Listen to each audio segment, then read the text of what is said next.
Добрый день, шановные сябры, добрый день, шановные господарства. 5 подеев от Вячеслава Сившика и я, Вячеслав Сившик. Мы сегодня будем казать про подеи с 22 по 28 червня включно. Я пропоную 5 наступных подеев. 22 червня день памяти Василя Быкова и 84-я годовина нападу нацистской Німеччини на Сталинский Советский Союз. 22 червня смерть академика Радима Горецкого.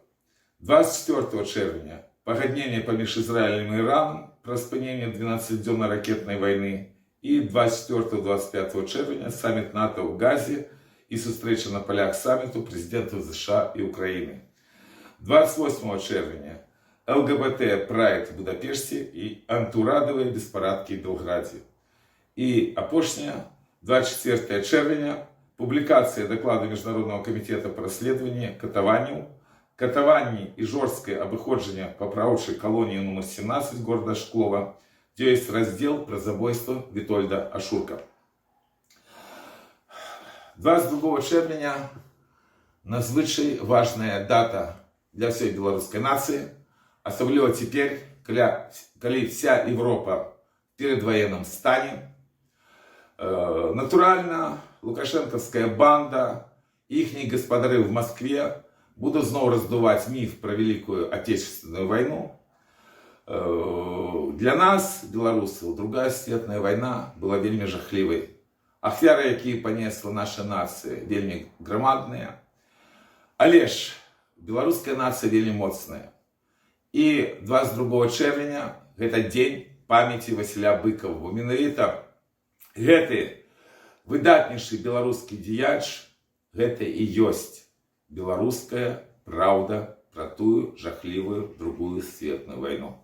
И она абсолютно актуальна теперь, бо мне здаецца, что нас всех перетвараюць помагатых ГБ, як написано было в творе Василя Быкова «Желтый песочек», каб мы сами штурхали автозак до места своего расстрела. Потому что менавіта Василю Быкову яшчэ належаць словы, якія можна казаць і сёння. І гэта праўда, што вельмі цяжка дэмакратычным шляхам зажадзіць ператварэнне в краіне, дзе кожны другі камуніст, а кожны трэці стукач. Камуністы крыху замяніліся, але ж вот гэтая ГБшная ўлада, якая сёння ёсць, і непасрэдна КГБ, яны праводзяць ужо больш 5 гадоў неспынны террор супраць беларусаў толькі з адной мэтай, каб адмабілізаваць беларусаў на вайну за маскоўскія інтарэсы. І гэта будзе жахліва для ўсіх, і для беларускай нацыі, і для Европы. Таму адзіны шанец, который даецца беларусам, это не гульні в нейкія выбары, которых ніколі не будзе, покуль будет лукашенковская ГБшная банда, а в той момант, калі будет мобилизация и погонять, воевать, гэта замест того, как змагацца с украинцами, литовцами, поляками за московские интересы, паспрабаваць знішчыць вот эту нелюдскую систему ГБшную, бо на это яны будут заградотрядами, бо воевать яны не будут, як это было падчас другой сусветнай войны. И гэта сёння адзіны шанец для беларускай нацыі в ближайшей перспективе. Ці магчыма ён? Я памятаю той цуд, калі на пахаванні Василя Быкова 11 гадоў тому назад адбылася абсолютно нечаканая массовая акция беларускага нацыянальнага руха. Зараз Беларусь знішаюць. Ситуация еще горшая, чем напередодні другой сусветной войны. Давайте верить в белорусский суд, верить в Беларусь и памятать, что у нас, белорусской нации, был такой подарунок, что на нашей земле народился и жил и рабіў великий белорусский дзеяч, письменник, який писал правду про войну, Василь Владимирович Быков. 22 червня день его памяти. Свой до своего по своє. Шановні сябри, калі ласка, окажите допомогу моему YouTube-каналу Вячеслав Сіўчык. Вельмі прашу, каб вы пашыралі інфармацыю аб тым, што такі YouTube-канал ёсць. Калі ласка, каментуйте, калі ласка, задавайце пытанні, ставьте лайки. И, может, самое главное, калі ёсць магчымасць, аказвайце фінансавую дапамогу, што можна зрабіць па першай спасылцы под гэтым відео. Свой да свайго па свае. 22 чэрвеня сумная навіна з Беларусі. На 97 году памер академик Радзім Гарэцкі, выдатнейшы навуковец, свой час віцэ-прэзідэнт Академіі навук, академик, выбітнейшы беларускі нацыянальны дзеяч. Я ведал и его бацьку Гаврилу Гарэцкага, які отыграл вельмі важную роль в беларускім нацыянальным руху. Практычна ён займаўся кадрамі в той час, калі адбывалася беларусізацыя в БССР. Цудам выжил толькі таму Гаврила Гарэцкі, потому что як только пачыналась чарговая хваля рэпрэсій, его першым бралі. І вось таким чынам не был расстреляны, дожил до момента хрущевской адлігі и повернулся в Беларусь. Ягоны сын Радзім Гарэцкі таксама отыграл выбітнейшую роль в беларускай гісторыі. Ён быў и кіраўніком згуртавання беларусаў свету «Бацькаўшчына». Памер уже апошні старшыня з'езда за залежнасць 2000 года, бо Радзім Гарэцкі был разом с Анатолием Грицкевичем, Геннадием Буравкиным, Рыгором Барадулиным, инициатором и организатором этого важного политичного мерапрыемства, якое адбылося в Менску.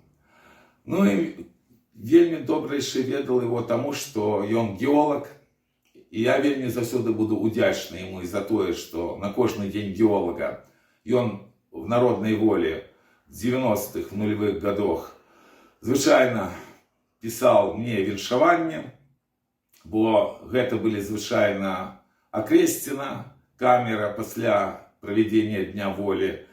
И там не только спевал наш хор адзіную песню на расійскай мове, гімн геолога, але ж заўсёды было вось віншаванне Радзіма Гавриловича Гарэцкага, вельмі паважанага навукоўца, з днём геолога. И таксама буду вельмі удзячны за тое, што калі яшчэ Павел Северенец был студентом, по моей просьбе Радзім Гарэцкі стал его навуковым кіраўніком.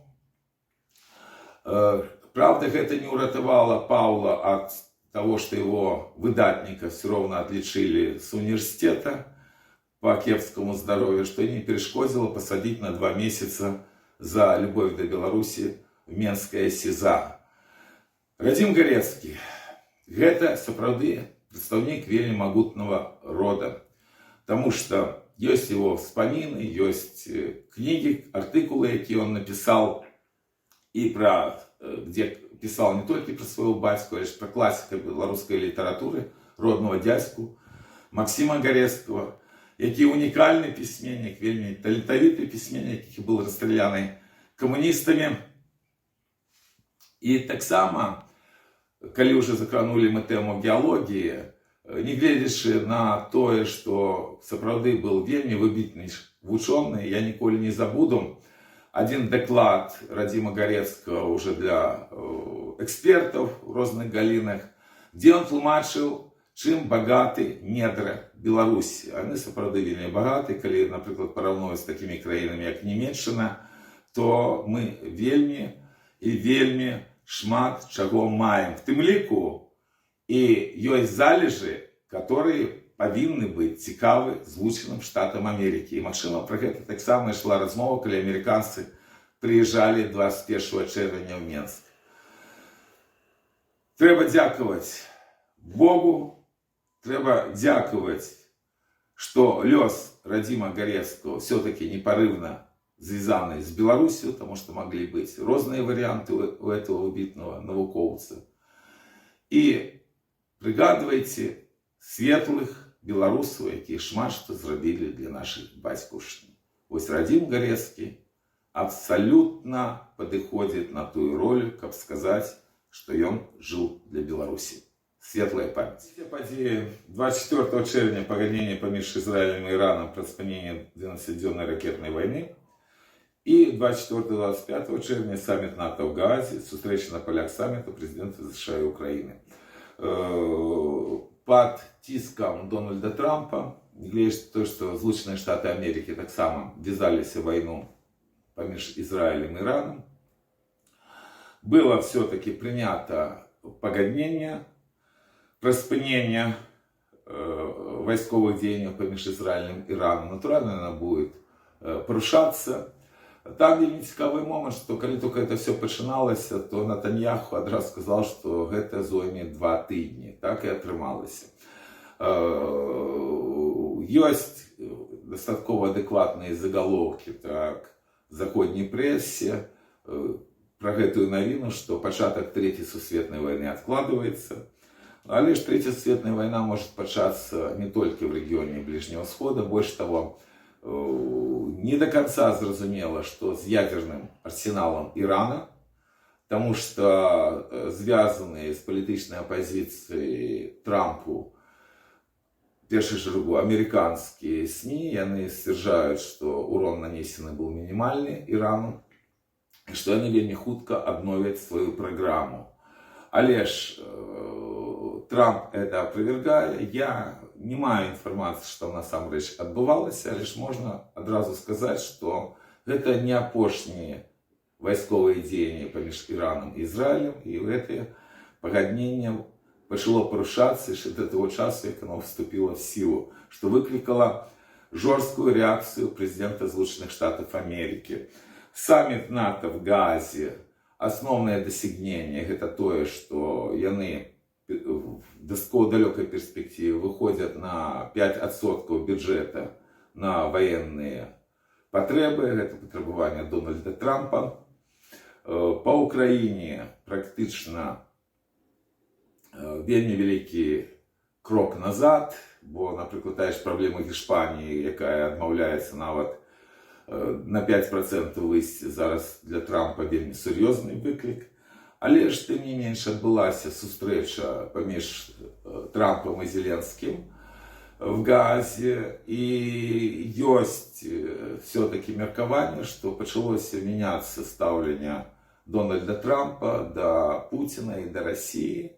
Хочу яшчэ раз нагадаць, што в адрозненне ад іншых я тлумачу, што дзеянне Трампа адносяцца да пачвары Пуціна. На вялікі жаль, яны традыцыйна наогул для Злучаных Штатаў Амерыкі цалкам вкладаюцца в той палітыку і разуменне геапалітыцы, якое ёсць у Злучаных Штатаў Амерыкі ўсё 20-е стагоддзе, цяпер уже ў 21 стагоддзе. Гэта нічога добрага пакуль не несе Беларусі, але ж то, што хаця бы няма адкрытай вайны паміж Іранам і Ізраілем, гэта паказвае, што ёсць тэндэнцыя вельмі асцярожнага аптымізма, што будет нарэшце нанесены удар пуцінскай Расіі, таму што, магчыма, і будуць далей падаць кошты на нафту. Калі гэта будзе зроблена, то гэта імперія лжы не утрымаецца. І гэта трэба і беларусам, і Украіне, і яшчэ практычна ўсім народам, якія межуюць з гэтай імперіяй зла Расійскай Федэрацыі. 28 чэрвеня ЛГБТ-праект в Будапешце і антыўрадавыя беспарадкі в Белградзе. Вельмі такія ваяўнічая аказалася субота. Вельмі магутнейшая дэманстрацыя ЛГБТК+ адбылася в Будапешце. Улады спрабавалі ее забаранілі, але ж мэр Будапешта, оппозиция. На этот марш стягнулись представники ЛГБТ-супольности со всей Европы. Только одних евродепутатов было 70 человек. Ну и это показывает, что головная в борьбе за демократию для Брюсселя это менавіта правы сексуальных меншасцей. То, что перечыць хрысціянскім каштоўнасцям. Гэта вельмі пагрозліва, потому что загоняет тых людей, якія з'яўляюцца хрысціянамі, в тым ліку і в арбіту імперскай Масквы. І наогул все гэта вельмі кепска, потому что горшего варианта просто придумать было бы немагчыма, чым пропаганда этих сумнительных каштоўнасцей, што рабілася в Будапешце. Што цікава, паліцыя атрымала загад не разганяць демонстрантов, демонстративно отошла от их, и наоборот подавлялись демонстрации тех, кто был супраць проведения этого гейт-парада, які, паміж іншым, забаронены законами Венгрии. Но есть рэчы, как вы ведаеце, калі не до законов. А в Сербии вельмі сур'ёзныя были сутычки. Основная сила гэта были студенты. Хотел бы нагадать, что хвалевания там не стихает уже дастаткова великую колькасць часу. Все это пачалося пасля катастрофы в Новосаде. Вось, калі абрушылася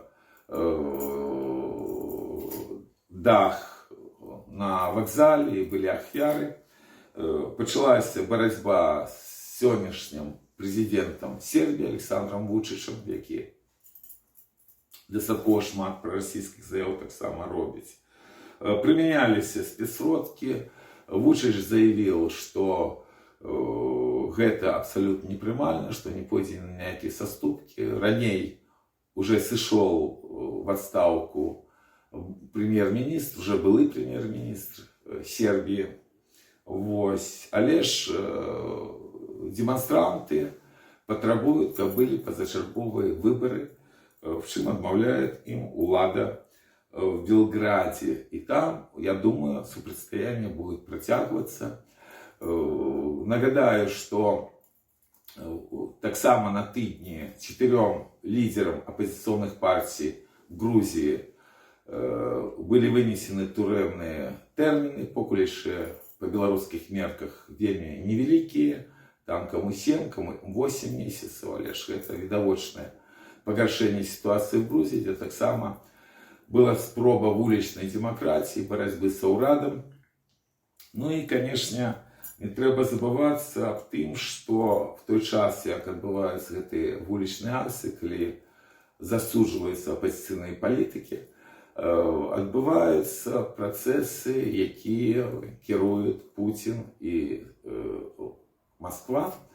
Так, на тыдні 2 дні в Минску был принятый саммит Евроазийского экономического союза, где было всего несколько краін. Туда входят только Россия, Беларусь, Киргизия, Казахстан, Таджикистан. И ну, и мусила быть бы Армения, а лишь Пашинян заявил, что покуль будет Лукашенко, ніколи на такие форумы до Лукашенки не поедет. За что великий дякую Пашиняну. Але ж это показчик того, что империя зла все равно спробует гуртовать силы навокал порозных плецов. И вот это мерапрыемство в Минску, черговая погроза, в тым ліку тым людям, які под своими лозунгами выходят в разных краінах Европы, а лишь часом в интересах Путина. И между іншим, той же ЛГБТ-супольниц работает на российскую пропаганду просто на 5. Свой да свайго па свае. Шановні сябры, запрашаю 6 ліпеня в неділю о 14 године до помніка Коперника на традыцыйную акцию белорусов Варшавы. Свой да свайго па свае. Апошняя 5-я падзея 24 чэрвеня, публікацыя даклада Міжнародного комитета по расследованию катаванняў, катаванне и жесткое абыходжанне в поправочной колонии номер 17 города Школа, где есть раздел про забойство Витольда Ашурка. Это великое доследование, 73 сторонки, про смерть Витольда Ашурка с 52 по 58 сторонку, сведчання 18 палітвязняў, комплексное даследаванне, якое показывает, праз якія пакуты праходят все белорусские палітвязні. А вельмі шкада, что люди такое не читают. Вось. Я вельмі спадзяюсь, что все-таки ты прозвішчы Катова, якія там названы, в том ліку по смерти Витольда Ашурка, по забойству Витольда Ашурка, что гэтыя люди понесут справедливое наказание. И диссонансом для меня прогучала пресс-конференция, которая проводилась Сергеем Тихановским при удзеле 4 палітвязнів. Я нагадаю, что 21 была депортация 14 в'язнів, більшість з яких є політв'язні. Все белорусские громадяне присутничали на этой прессовой конференции, практично одного Сергея Тихановского. Так само белорусское громадянство мает громадянка Швеции, громадянин Японии. Так что большасць вязняў оказались громадянами замежных краінаў. Конечно, не гэта самое галоўнае. Мусіць, самое галоўнае, что все-таки гэта депортация, хотя все кажут про вызволение. И за 2 годины, которые я слухал, я шмат что прослухал, там много было быццам бы предвыбарчай нейкай агітацыі, хотя ніякіх выбараў ніколі в Беларусі пасля 96 года не было, а зараз в звязку з тым, што тэрор в краіне наогул не прадбачыцца. Вось. І сапраўды гэта все гучала з дысанансам в параўнанні з тым, што робяць з палітвязнямі в колоніях. І тут вот не трэба шукаць чорную котку в чорным пакоі, асабліва калі яе няма. Я думаю, депортація КДБ Сергея Тихановского мела на мэце менавіта тое, што он робіць. І гэтай прэс-канферэнцыі, і тымі візітамі, які ён уже пачаў займацца. Бо я хотел бы нагадать, не треба забываться, что в сакавіку месяца менавіта Сергей Тихановский стал одним из 30 кандидатов протеста Николая Статкевича. На великий жаль, хапают из спецслужбы силу, кого этот факт просто выкреслить, тогда все робится абсолютно незразумело. Многие речи я так само не хотел бы комментовать. Я же сам Сергей Тихановский дал интервью литовской телевизии, где сказал про свой низкий статус. Это был секрет Плешинеля, я это ведал. Я ж ніколі бы сам не поднимал бы эту тему по нескольких причинах. По-перше, ніколі белорусский национальный рух не признавал вот гэты отбиток русского света со всеми этими петухами опущенными и так далее. И засюда наши представники сказали, что мы есть политичные, и нас гэта абсолютно не кранае іхняя рэч. У Тихановского атрымалася по-другому. И, может быть, тому я лечу, что вот эта прессовая конференция Тихановская, она наибольшее захопление выкликала у Александра Лукашенко и у КГБ.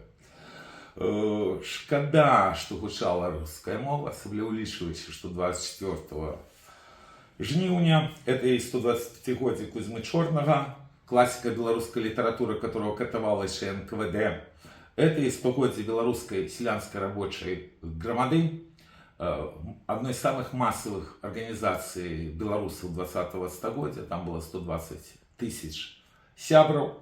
И 36 годов тому назад был станоўчы з'езд Белорусского народного фронта «Адраджэння». Нагадаю, что Витольд Ашуров был сябром сойма партии БНФ.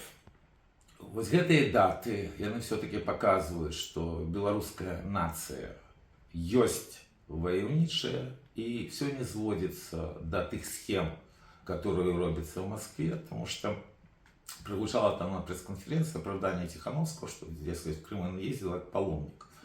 Так само он тут не вельми моцно угадал, потому что я одразу пригадал другого паломника православного, Гиркина, який ездил в Киев, и пригадал доследование Дениса Ивашина, який з'являється політв'язнем, який поспел надрукувати материал, что тых паломников, специалистов по улучшению, по оккупации Крыма,